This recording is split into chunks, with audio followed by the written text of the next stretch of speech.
সবাইকে। কেমন আছো তোমরা সবাই? আশা করি সবাই অনেক ভালো আছো। আজকে আবহাওয়াটা বেশ ভালো, তো ভাবলাম আজকে কিছু পাপড় দিব। আমি আগে একটা রিল ছেড়েছিলাম যেটা তোমরা অনেকেই খুব পছন্দ করেছো। তো আজকে সেই হোমমেড আটার পাপড়ের রেসিপি থাকছে। আজকে আমি 5 ফোড়নের পাপড় বানাবো। তো চলো শুরু করি। এখানে আমি হাফ কাপের মতো আটা নিয়ে নিয়েছি। এর মধ্যে দিয়ে দিচ্ছি 1 চিমটি লবণ। আসলে লবণটা না দিলেই নয়। আর এখানে 5 ফোড়ন দিয়ে দিচ্ছি। আমি 5 ফোড়ন দিয়ে করছি, তোমরা চাইলে চিলি ফ্লেক্স, গোলমরিচ গুঁড়া অথবা আমি আগে যে কালো জিরার পাঁপড়টা করেছিলাম এভাবে করে নিতে পারো। এবারে জল দিয়ে খুব সুন্দরভাবে গুলে নিতে হবে, পাতলা একটা ব্যাটার তৈরি করে নেব। তবে এটা মনে রাখতে হবে খুব বেশি পাতলা হলেও হবে না, আর একদম যে গাঢ় থকথকা এরমটাও না। তো আমি এখানে খুব সুন্দরভাবে আটাটাকে গুলে নিচ্ছি। এখানে আটা গুলতে আমার প্রায় হাফ বাটির থেকে বেশি, পুরো এক বাটি মতো জল লেগেছে। মোটামুটি হিসাব দিতে গেলে যে পরিমাণে আটা নিতে হবে তার দ্বিগুণ জল দিতে হবে। তো আমি এখানে আটাটা খুব সুন্দরভাবে মাখিয়ে নিচ্ছি। তবে খেয়াল রাখবে যেন এর মধ্যে কোনো রকম আটার দলা পেকে না থাকে, তাহলে কিন্তু সমস্যা হয়ে যায়। তো আমি যেহেতু চামচ দিয়ে করেছি সেহেতু অল্প অল্প কিন্তু আটার বল ছিল। আমি সেটা হাত দিয়ে খুব সুন্দরভাবে মাখিয়ে নিয়েছি। এবারে এখানে প্লেট বাটি যা যায় আমি বানাবো সেগুলো নিয়ে নিয়েছি। একটা বাটিতে অল্প তেল নিয়ে নিয়েছি। এবার এই তেলটা খুব সুন্দরভাবে প্লেট বা আমি এখানে কিছু টিফিন বাটির মুখ নিয়েছি, তোমরা চাইলে যে কোনো কৌটার মুখেও তৈরি করতে পারো, আমি সেটাও তোমাদেরকে দেখিয়ে দেব। আসলে বাইরের যে খাবার দাবারগুলো আমরা খাই, পাঁপড় বলো বা অন্য যা কিছু বলো, এগুলো কিন্তু বাচ্চাদের খুবই পছন্দের। সেটা যদি একটু কষ্ট করে ঘরে বানানো যায় তাহলে কিন্তু ফুল হেলদি খাবারটা আমরা ওদের দিতে পারি। আমার বাচ্চা যেহেতু এই ধরনের খাবার খুব পছন্দ করে, সেটা পাঁপড় বলো, সিঙ্গারা বলো, সামোচা বলো, আমি কিন্তু সেগুলো ঘরেই তৈরি করতে চেষ্টা করি। ধীরে ধীরে তোমাদের সাথে সেসব রেসিপিও শেয়ার করব। তো আমি এখানে 4 চামচ মতো আটার গোলা দিয়ে দিয়েছি। আমি কিন্তু তোমাদেরকে দেখিয়ে দিয়েছি ঠিক কেমন গোলা হয়েছে।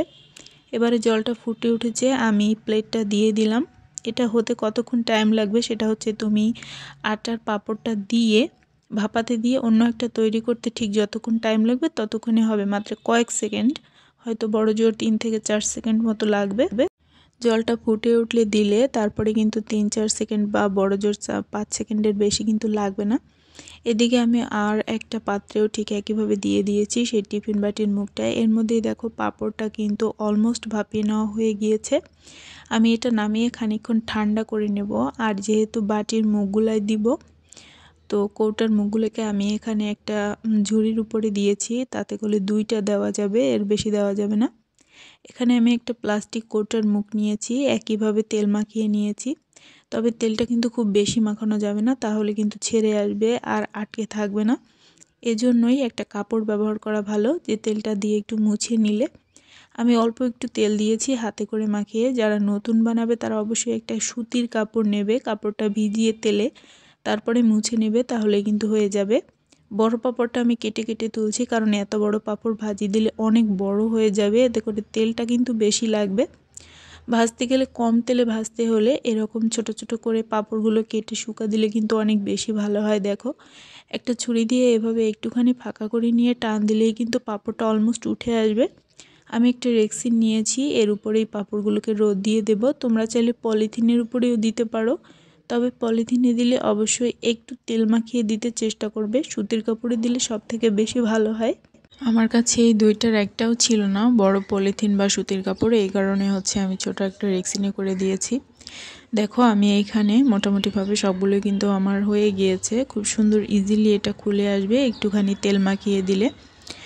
তো এইভাবে আমি কেটে কেটে দিয়েছি যাতে করে তাড়াতাড়ি শুকায়। আর শুকানোর পরে এটা ছোট হয়ে গেলেও তেলে ভাজি করলে কিন্তু অনেক বড় হয়ে যাবে, যে কারণে আমি ছোট করে কেটে দিয়েছি। এতে করে কড়াইয়ে অল্প তেল দিয়ে এটা ভাজি করা যাবে। এখানে আজকে একদিন শুকিয়ে নিয়েছি আমি, একদিনে কিন্তু খুব ভালো শুকায়নি, যেহেতু আবহাওয়াটা বেশ মেঘলা ছিল। আর পাতলা করে দিয়েছি বলে কিন্তু অনেকটাই টেনে গেছে। তো আমি আগামীকালকে আবারও ঘন্টাখানেকের জন্য রোদে দেব। এরপরে পলিথিনে করে আটকে এরপরে একটা এয়ারটাইট বক্সের মধ্যে ভরে কিন্তু এগুলোকে সারা বছর সংরক্ষণ করা যাবে। এইগুলো ছিল আমার কালো জিরার পাঁপড়। এটা পুরোপুরি শুকায়নি, তারপরও এখন আমি তোমাদেরকে ভাজি করে দেখাচ্ছি তেলে। দেখো, এখানে আমি দিয়ে দিয়েছি আর এটা কত বড় হয়ে যাচ্ছে দেখো। এভাবে করে কিন্তু ঘরে খুব কম সময়ে পাঁপড় বানিয়ে নিতে পারো। তো আজকের ব্লগটা এখানেই শেষ করব। কেমন লাগলো অবশ্যই জানাতে ভুলবে না। সবাই ভালো থাকবে, সুস্থ থাকবে। ধন্যবাদ সবাইকে।